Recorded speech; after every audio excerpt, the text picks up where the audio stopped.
The role of the light in architecture, in our practice, is something that has to be somehow, it's almost a basic element, or let's say the first layer that will build up the space after, especially after it has been kind of clean. So what we do is first that we take a space, we take off everything. So this is subtraction. Then the second layer is a form of editing the space. And this is just to make it safe and to make it possible to use it somehow. And then after, you have the kind of addition of the element that are like the functions. And the light is almost coming right after the second part, that is the editing. Because what we try to do is that the light will be the element that will unify the totality of the interior space.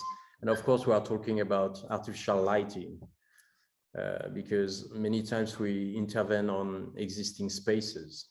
Space, for example, has to deal a lot at nighttime.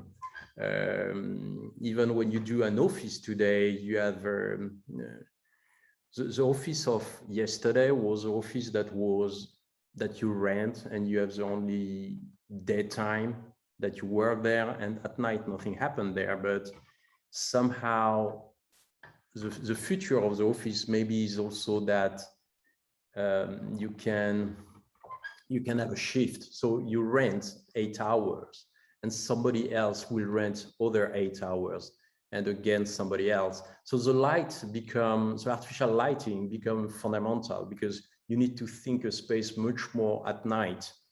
And you need to think the space also on Nordic countries, where the night is very long and very dark somehow. We just developed a project that is called Agius, and it's a form of sport club, but much more advanced, because it uses all the senses there. And one of the first things we did is to implement a biodynamic lighting. And that was very interesting, because this biodynamic lighting will be used depending on the daylight, depending if you are on the morning or if you are on the evening, if you are on the weekend, for example, and how you work and what you work there.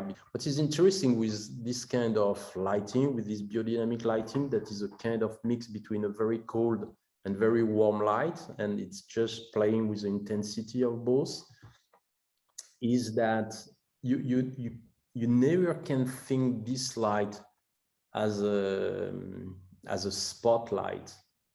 It's always a general lighting. And so this is something that for us is on our work is always totally integrated. We work only with general lighting. We could use spots, but for something else. We never use spots or only spot on a space, because it's a form of negation of the space itself. So if you are at night and you just activate spots, you don't see the space. You just see what you light. That is maybe some objects, maybe some tables, some art, but you don't put together everything what the space is for. So it doesn't have this socialization of the elements together. So you want to see the art on a museum, but you want also somehow to see the people and maybe to interact with the people. That's what you want on a museum. And if not, you will look just this on a screen in reality, right? So why you go to a cinema, why you go to a theater? So this is something that is very fundamental and we work with.